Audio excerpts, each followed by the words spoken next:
What's up, party people? I'm finally getting around to voicing over this South by Southwest vlog. It's been almost a month since this all happened, and it was a pretty crazy experience. Literally, I wish I could go back to it now because it was such an unforgettable experience. I never imagined going to South by Southwest for a documentary that I'm literally in. I always thought I was just gonna go as a spectator and all that stuff. Work it, Queens! Houston, Queens!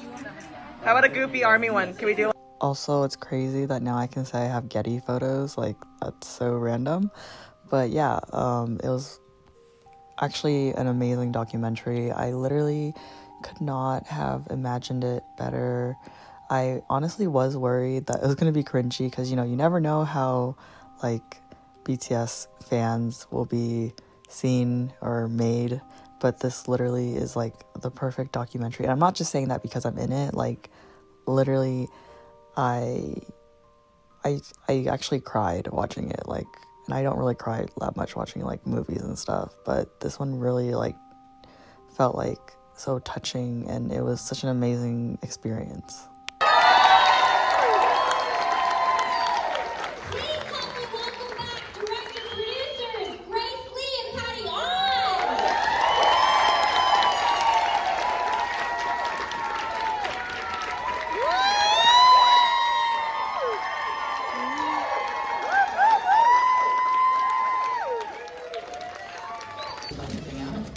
So first up, can Maya come out?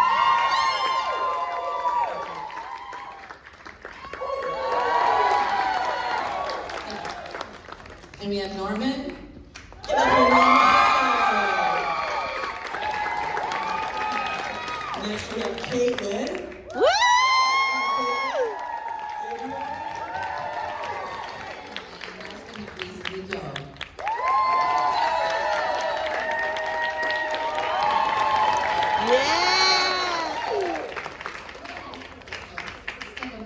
So we can get your beautiful picture.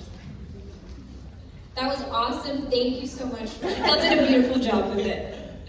Caitlin, you've been a fan of BTS since their debut. What is it about the fandom that keeps you engaged over all these years? I feel like it's that family connection that you made throughout being a fan. Like with all the other fans, you like become a little family because all these friendships that you make are like long-lasting ones, and it just makes you continue to go along life's journey with each other. And that's why we're all still here. Yeah, when you were standing in line for 17 hours at the Troubadour, could you have imagined that being an ARMY now? Yes, actually. Because back then I was like, oh my god, I love them so much, like till the end type of stuff. So I'm not surprised I'm here right now either. Mom would just take them down this rabbit hole of like, you're just gonna discover like, you know what, this is what's gonna connect me to the group, and it's what touches you the most is the song that really sucks you in. Like for me, it's Spring Day. Same. And that one, like whenever I hear it makes me cry, but also reminds me of my best friend that I made because of BTS starting in 2014, and we've been best friends since. And then also you saw my friend in Korea, Chungwon. We talk every day. It doesn't matter if we're in different time zones, we're there for each other every single day. It's your mom! Yeah, girl! Got it! Sadly, I did not get to go into the Criterion Closet because it closed by the time I got back from all the scheduled events I had going on. This is the view of the hotel I was staying at. What was it? It was literally right next to the Paramount Theater, which is, again, really crazy to have a movie premiere at because so many other big celebrities and such went to the red carpet there. Day 2 was at the Zach Theater, where I got to watch it again and do another Q&A. So when I got the email, I also thought it was a scam because it was very vague. Y'all didn't say it was like BTS. It was like, hey, we're gonna do a documentary on a K-pop fandom. I'm like, oh, okay, sure. And I'm like, I'll hear them out. And then doing the whole like interview and all that stuff, like this really like is crazy to be a part of this because like I pretty much, when we first talked, I was like, okay, they are me too. They're legit, it's real. But also like I could feel like you guys genuinely want to send the message, like she said, purely. And then also because of this documentary now, like I have all these new friends and stuff because of it. Like we're like our family now. Like we're all on like this, we're like, hey. But yeah, like that's how I felt. Like it was weird, but it's a great turnout. I'm glad how the movie came out. Like it's how any of us would have wanted ARMY to be showcased in the big platform. Yes, in the middle there. Yeah, thanks for an amazing film. Since we're at South by Southwest, I'm just curious what you think the role of technology, and particularly AI and all of these different social media platforms was in the creation of BTS fandom and will be in the future, given some of the changes with Meta or Google or Twitter. One thing I thought was really great about this film is the ways in which the fandom was able to manipulate Billboard, or like able to kind of like get inside of the algorithm and build the fans. But I'm just curious kind of maybe to what extent technology was also shaping these cohorts and these groups in form. I just want to repeat the question for the captions. The question was about the role of technology in shaping the activities of the fandom. Oh yeah. So I think like obviously back in the early pre-debut eras till the beginning, because I was pre-debut ARMY, like Twitter and stuff, like very small social media was really useful in obviously expanding like letting people know about BTS and stuff. And I know now with like AI and stuff, a lot of people are making like fake songs of like covers and stuff. But I feel like at the end of the day, BTS ARMY knows to support the original work itself because they purely want to hear, like for example, Jungkook actually sing the song and not the AI version and stuff.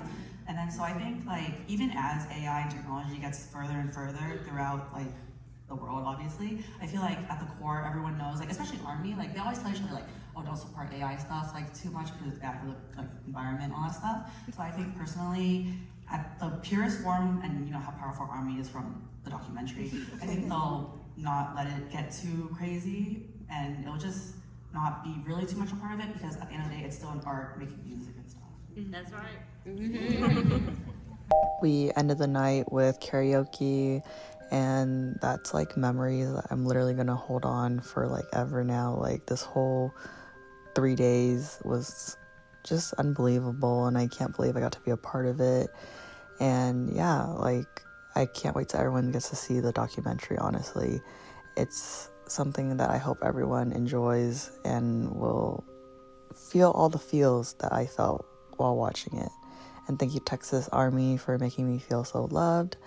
And yeah, that's how it was in Texas for South by Southwest. Afterwards, at the airport, they actually had official merch from South by Southwest. I picked up one of the shirts. Sadly, the print is actually pretty bad where like it faded, so I'm kind of sad about that. I got this shirt and it's not as vibrant as it was when I bought it. It kind of faded, and yeah, like kind of sad about that. And I paid like almost $60 for it too. And yeah, that was then my flight heading home.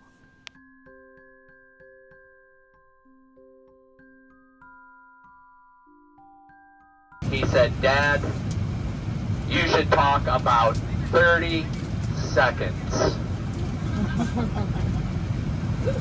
29, 30. My time is up. Sit back, enjoy the ride. If there's anything I can do to make your flight more enjoyable, please just let me know. Thanks a lot. Then for about a week, I had to deal with random hate on Twitter with people making up false accusations about me. And so luckily I had friends and family to back me up and, you know, keep my peace pretty much. But yeah, I was really comforted that week being offline, pretty much being comforted by family and my pets at home. But yeah, you know, it just comes with the territory, I guess, of, you know, the internet being toxic per usual for no reason and just making up stuff. But yeah, glad that's over and it blew over.